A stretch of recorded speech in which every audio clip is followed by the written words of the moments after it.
Bonjour à tous et bienvenue pour la matinale émission de CMC Markets qui a lieu tous les matins à 10 heures. Je suis Nicolas Chéron, analyste pour vous servir et nous sommes aujourd'hui le lundi 14 mars.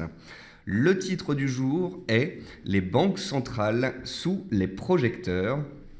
En effet, cette semaine, nous avons rendez-vous avec la Banque du Japon mardi, la Réserve fédérale américaine mercredi, la BNS, la Banque nationale suisse jeudi, ainsi que la BOE, la Banque d'Angleterre jeudi également.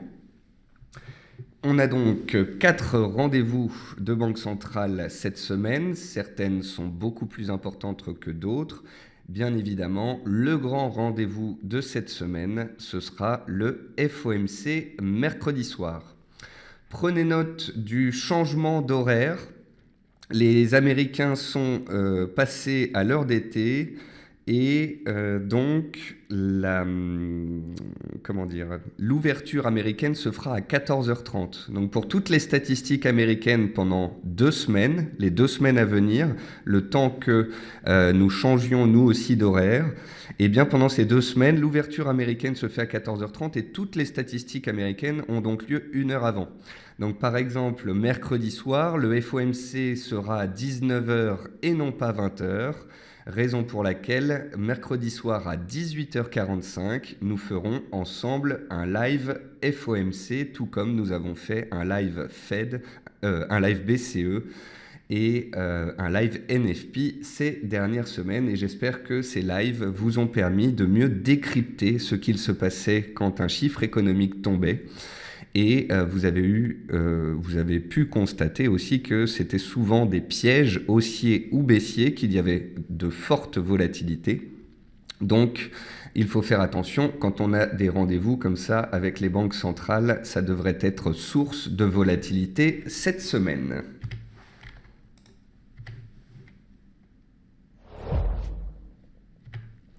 Comme tous les matins, voici un avertissement sur les risques concernant le caractère purement informatif de cette présentation, ainsi que les CFD.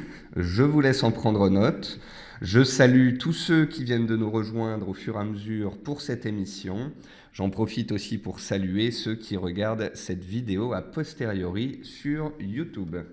N'hésitez pas donc à poser vos questions avec les outils de chat et de questions-réponses qui se trouvent en haut de votre écran. Comme tous les matins, nous allons voir ensemble les dernières news, les décalages, le calendrier économique. On passera en revue des actifs sur la plateforme de CMC Market. Si vous souhaitez que j'en regarde en particulier, n'hésitez pas à me le demander. Et comme je viens de vous le dire, je répondrai au fur et à mesure à toutes vos questions. Ce matin, il y a de l'appétit pour le risque sur les marchés. Le CAC, le DAX, le Nikkei, les indices américains sont en hausse. Il y a de l'appétit pour le risque qui est nourri notamment par les banquiers centraux et également par le rebond des secteurs énergétiques et matériaux de base. Alors nous allons regarder ensemble quelles sont les dernières news. D'une part, nous avons eu un rebond des indices chinois. Ces derniers sont soutenus par l'interventionnisme de la Banque centrale chinoise. L'appétit pour le risque perdure suite à un plan de quantitative easing historique de la part de la BCE, c'était jeudi dernier. Vous n'êtes pas sans savoir que jeudi dernier, la BCE, en plus de baisser les taux, a augmenté son plan de quantitative easing mensuel et a en plus lancé un plan de financement sur 4 ans. Donc, c'est un plan historique qu'a lancé la BCE et c'est ce qui explique le fort rebond des indices boursiers que l'on a vendredi et ce lundi. On a les secteurs énergétiques et matériaux de base qui sont toujours soutenus par le rebond des matières premières. C'était la semaine dernière, les valeurs qui ont le plus rebondi aux États-Unis étaient du secteur énergétique. Et puis on a bien évidemment eu en fin de semaine également un beau rebond des bancaires. Malgré un vote sanction contre Angela Merkel, le DAX reste soutenu. En effet, certains partis d'extrême droite donc, ont gagné des voix contre Angela Merkel. Malgré tout, le DAX a ouvert ce matin en hausse et s'est fortement apprécié. Il était l'indice européen le plus en hausse tout à l'heure quand je l'ai regardé. Et cela s'explique donc par un rattrapage que le DAX opère sur les autres indices. Nous avions vu récemment qu'il était en retard et sur les dernières séances, il a tenté de rattraper violemment ce retard. Concernant les entreprises américaines, 76% des entreprises américaines ont publié un bénéfice supérieur aux attentes.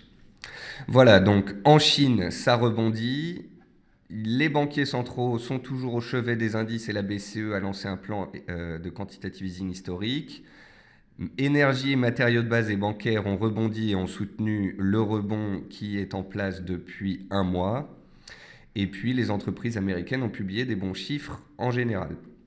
Donc vous voyez bien que l'ensemble des news du jour sont plutôt positives et c'est la raison pour laquelle les indices ont ouvert et se sont rapidement appréciés.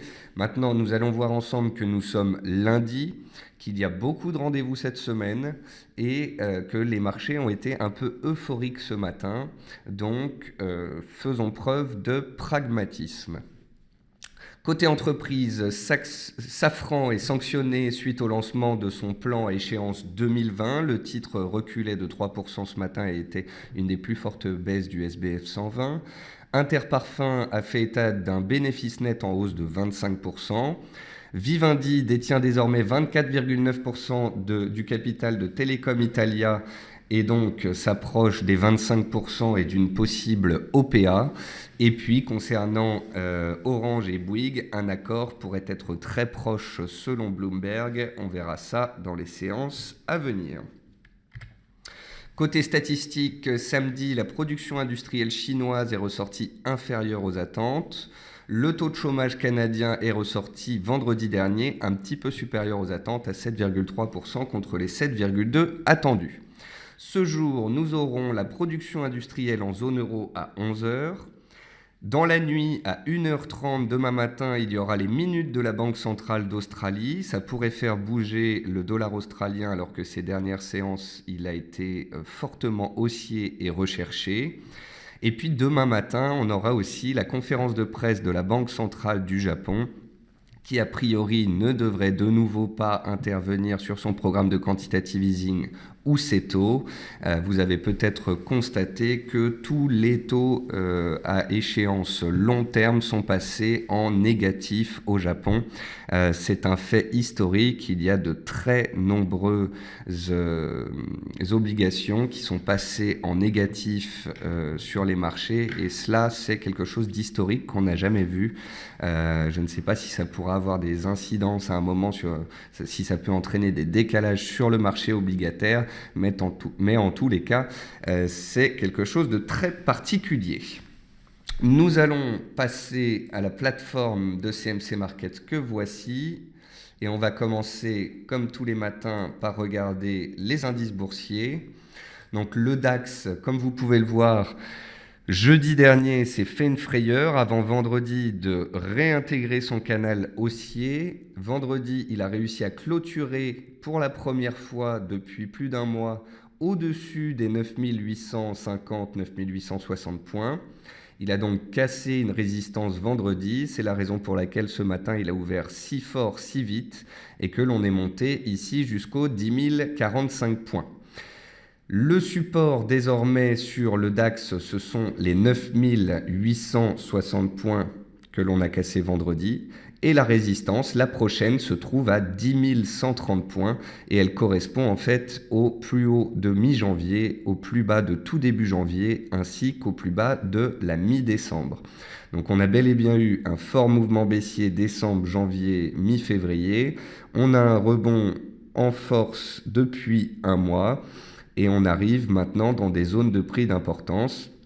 Il va falloir voir si les banquiers centraux continuent d'être accommodants, si l'énergie continue de rebondir, si l'appétit pour le risque perdure sur les marchés. Si tout cela perdure, on peut aller chercher plus haut des résistances. Attention néanmoins, après une vague d'euphorie, après 600 points de hausse en ligne droite sur le DAX en l'espace de 48 heures, en l'espace de 2 séances, on peut aussi assister à des prises de bénéfices. On va le voir ensemble, le pétrole reste haussier, mais tout comme les indices, il fait face à des résistances et il pourrait tout aussi bien pas forcément baisser fortement, mais consolider, respirer. Donc voilà, faisons preuve de pragmatisme. Ce matin, le DAX est allé assez vite, assez haut. On peut constater qu'on peut tracer une oblique qui passe par tous les plus hauts des 10 dernières séances sur le DAX et qui fait résistance. On pourrait donc assister à une latéralisation des cours, une consolidation peut-être en attendant le FOMC après une forte vague d'euphorie qu'on a eue vendredi dernier et qui a continué d'avoir un impact ce matin. On va regarder l'indice français, le CAC 40. Donc le CAC 40, malgré sa volatilité, ce qui pourrait vous faire croire à un manque de visibilité, eh bien malgré sa volatilité, il reste relativement propre graphiquement parlant. En effet, regardez, la semaine dernière, le CAC 40 était compris ici dans un range entre 4350 et 4480. Jeudi dernier, on s'est échappé du range, on a touché le gap annuel et la résistance majeure des 4580 points, on est revenu tester la zone de support 4300-4350 et on a tenu le support en clôture. Jeudi dernier, il n'y avait donc ni signal haussier, ni signal baissier, on était resté neutre. Et vendredi, les acheteurs ont enfoncé le clou, ont cassé la résistance des 4480 points, et c'est pour ça que ce matin, on était toujours en hausse. Néanmoins, vous pouvez constater que quand on est dans la zone des 4300-4350, les acheteurs sont très présents et les trous d'air sont payés. Par contre, à chaque fois qu'on se rapproche des 4580, eh bien, les vendeurs sortent du bois puisque entre 4580 et 4640, nous avons le fameux gap annuel ouvert en début d'année et qui reste à moyen terme une résistance majeure. Donc oui, l'indice français est dans une tendance haussière de court terme qui dure depuis 4 semaines. Et depuis 4 semaines, je vous répète que la zone du gap annuel des 4580-4640 sera une zone tampon moyen terme très importante. Est-ce qu'on va réussir à intégrer cette zone de prix? Est-ce qu'on va réussir à clôturer le gap annuel, voire à dépasser cette zone-là? Ou est-ce qu'au contraire, on va de nouveau buter dessus? En tous les cas, une chose est certaine, c'est une résistance majeure. Ce matin, on était à 4530 points, donc on était à 1% de cette résistance majeure. Et je pense que l'on va constater que plus on s'approche de cette zone de résistance, plus il y a potentiellement des vendeurs qui pourraient tenter de réveiller les velléités baissières qu'on a eues par le passé. Il faut quand même que vous ayez conscience d'une chose, c'est que fin 2015, début 2016, les indices chinois chutaient, l'énergie chutait, les bancaires chutaient et tout cela entraînait le marché à la baisse. Et puis, depuis un mois, on a un rebond des bourses asiatiques, on a un rebond de l'énergie, on a donc un rebond aussi des bancaires et on a un rebond des indices. La question à vous poser, afin de vous faire un avis de moyen terme sur ce marché, est la suivante. Est-ce que vous pensez que le pétrole a fait un point bas? Est-ce que vous pensez que les bancaires vont gérer la situation et améliorer leurs comptes malgré des taux extrêmement bas? Est-ce que vous pensez que la Chine, à force d'interventionnisme, va réussir à sauver son indice et à gérer sa monnaie? Si vous pensez et que vous êtes positif sur tous ces points que je viens de citer, alors vous avez potentiellement déjà joué une partie de la hausse et vous continuez de penser que la hausse peut perdurer. Si par contre, vous pensez que les déboires du secteur énergétique ne sont pas terminés, que le rebond des bancaires, que le rebond de l'énergie était un rebond de court terme dans une tendance baissière de moyen terme, alors vous faites plutôt partie des baissiers à moyen terme et vous attendez soit des résistances majeures pour pouvoir vous placer, soit des signaux baissiers. Et comme je vous l'ai expliqué depuis un mois, des signaux baissiers, pour l'instant, nous n'en avons eu pratiquement aucun. Nous avons eu des reflux sous résistance de 4003 à 4100, de 4480 à 4300, mais nous n'avons pas de signal baissier, de rupture de tendance haussière, de changement d'état d'esprit. Donc tant que la hausse perdure, on la cadre et les acheteurs ont la main, les vendeurs sont patients. Si des signaux baissiers sont donnés, nous verrons comment cela se passe à ce moment-là. Mais une chose importante, si vous tradez les indices, c'est de faire preuve de pragmatisme. Il faut être factuel. Tendance baissière moyen terme, tendance haussière court terme. Pour l'instant, la tendance est haussière. On vient de le voir ce matin, c'était un petit peu euphorique et là on consolide. On vient de voir aussi qu'on approche de résistance majeure.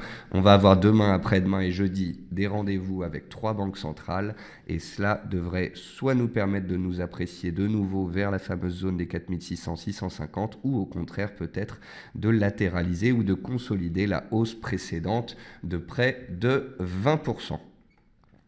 Concernant le SP500, le voici. Donc le SP500 toujours dans son canal haussier. Vous pouvez voir, tout comme sur le 440, que le SP500 s'est fait des frayeurs, mais que jamais il n'a donné de signal baissier. Regardez-le, il est dans un canal haussier. À chaque fois, il est venu prendre appui sur sa borne basse. Et jeudi dernier, quand il a échoué sous résistance, on avait vu ensemble qu'il devait casser le support des 1970 points pour donner un signal baissier, chose qu'il n'a pas fait. Vous remarquerez aussi que jeudi dernier, le SP500 a clôturé pile poil à l'intérieur de son canal haussier, ne validant même pas une sortie de canal qui aurait pu plaider pour de la neutralité. Donc vendredi, les acheteurs ont enfoncé le clou et ont repris la tendance haussière. Et tant qu'on reste dans le canal haussier que voici, le SP500 reste haussier et la prochaine résistance se trouve vers 2040-2045 points. Le support, lui, c'est désormais la zone des 2000 points. Les 2000 points faisaient résistance, ils sont désormais support. Et donc vous voyez le support ici que je monte au fur et à mesure. En fait, une tendance haussière, par définition, ce sont des plus bas de plus en plus haut et des plus hauts de plus en plus haut. C'est pour cela qu'à chaque fois qu'on marque un plus bas, je crée un support et qu'on ne passera baissier, le marché ne passera baissier que si on casse un support.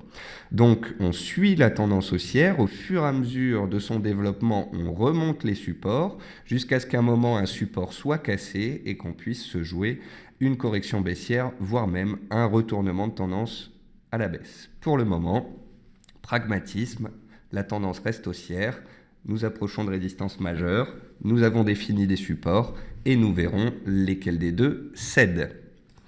Voilà pour les indices. Rapidement, je vais vous montrer le marché action. Sur le marché action, on a Safran donc, qui perd 5% suite au lancement de son plan stratégique échéance 2020.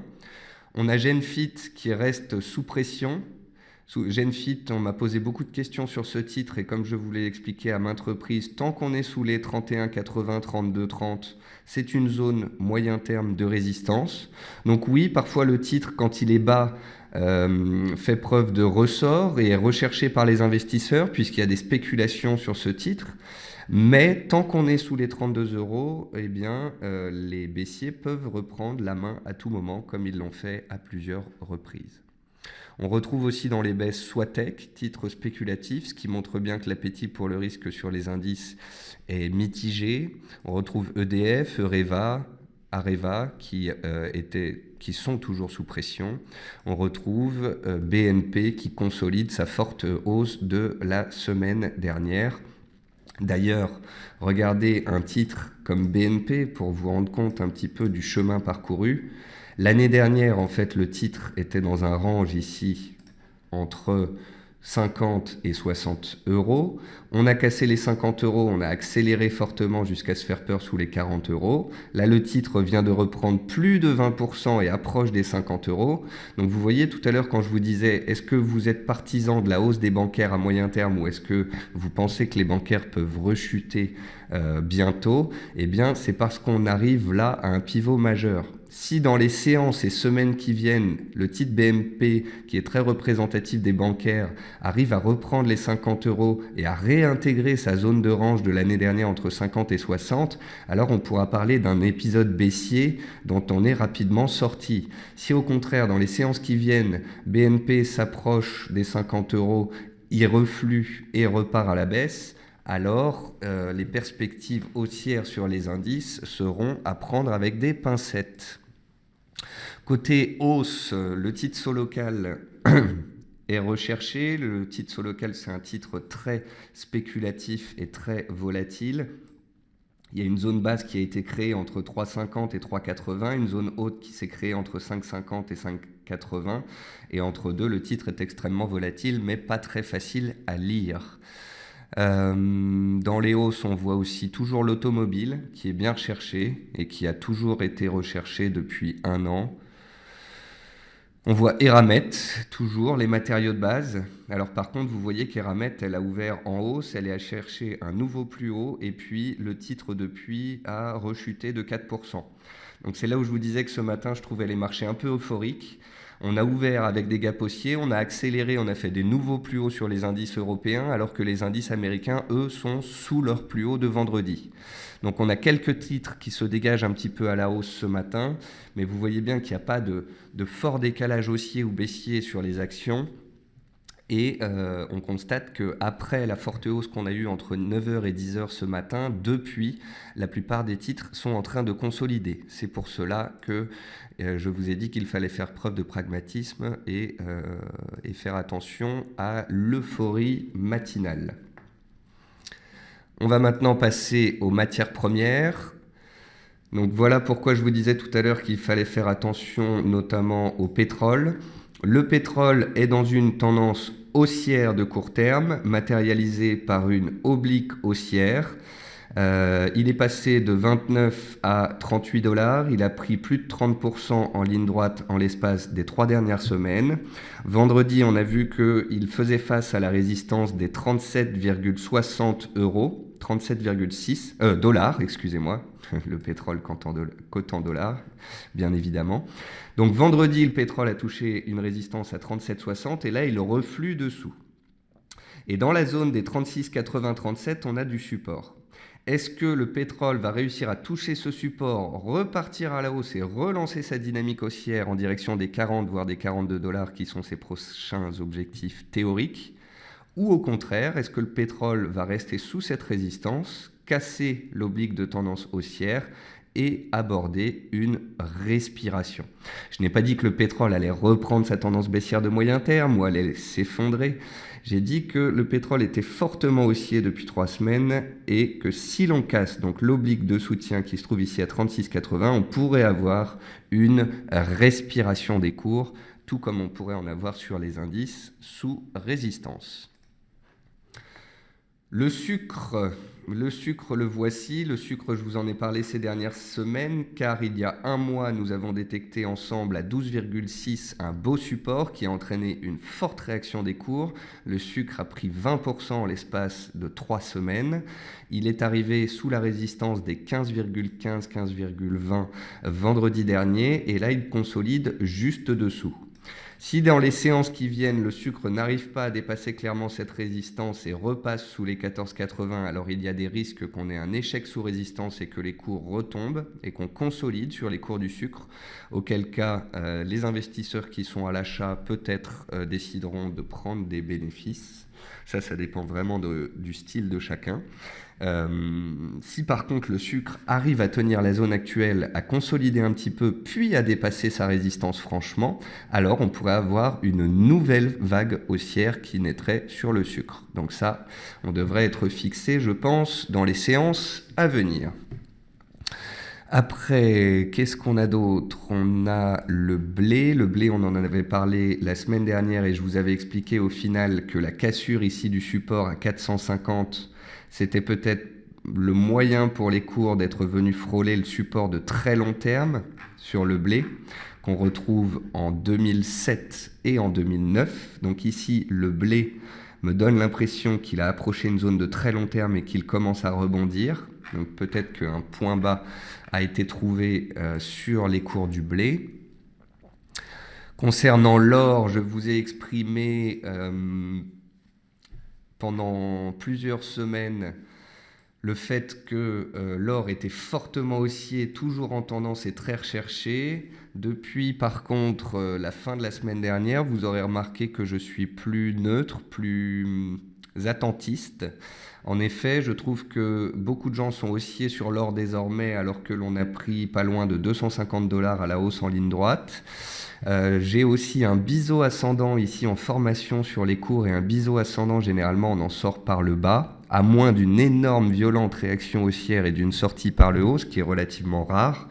Théoriquement, un biseau descendant, il y a 90% de chances qu'on en sorte par le bas. Mercredi, on a le FOMC. Si la Fed nous dit qu'elle continuera de monter ses taux et que cela a un impact haussier sur le dollar, eh bien, l'or pourrait consolider et revenir vers des zones de support.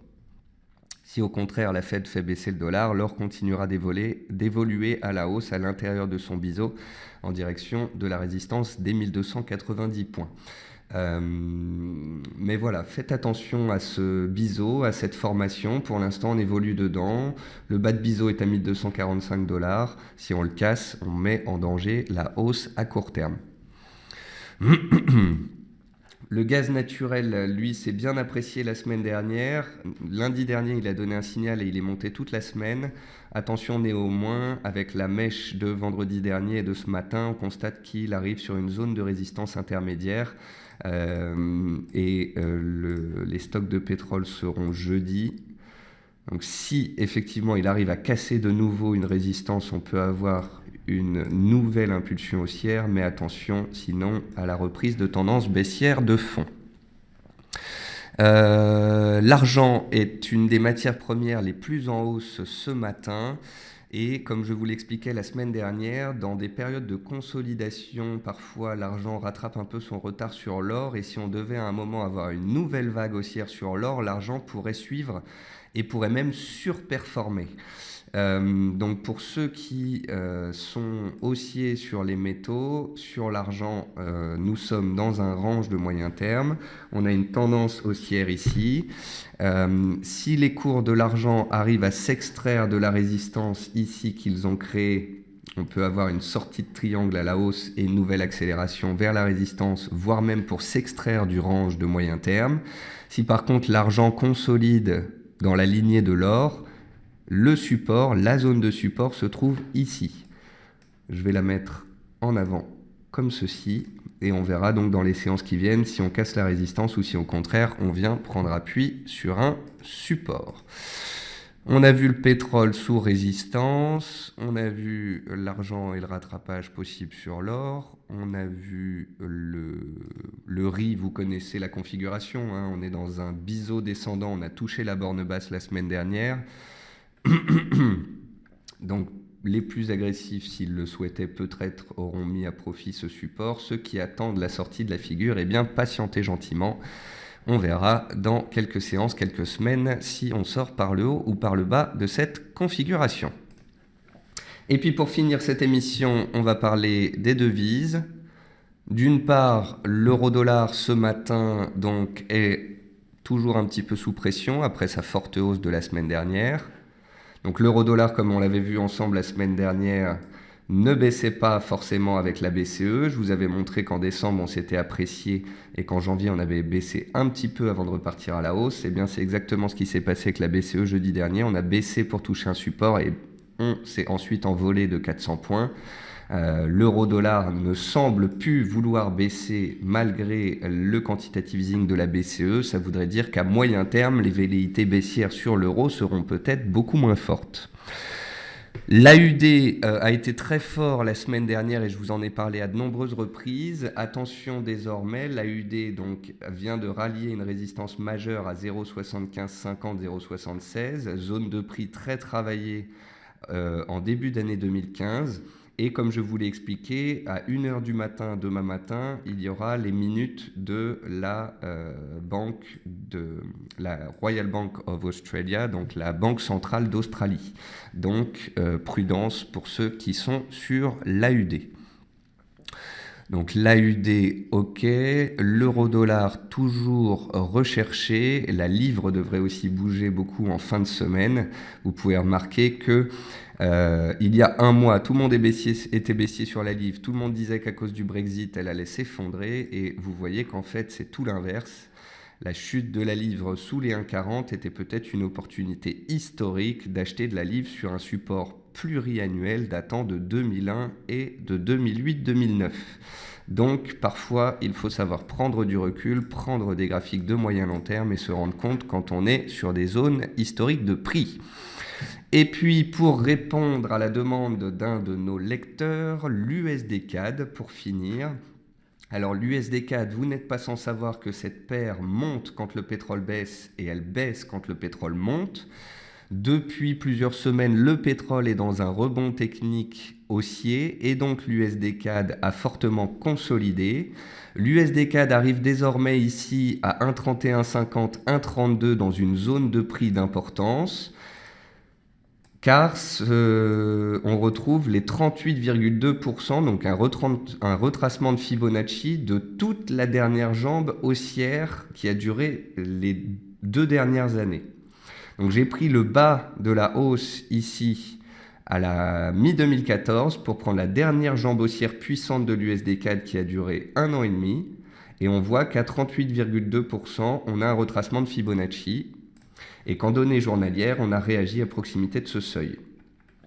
Si dans les séances à venir, le pétrole casse l'oblique de soutien que je vous ai montré tout à l'heure, alors l'USD-CAD pourrait prendre appui sur ce retracement de Fibonacci et rebondir dans le sens de sa tendance haussière de long terme.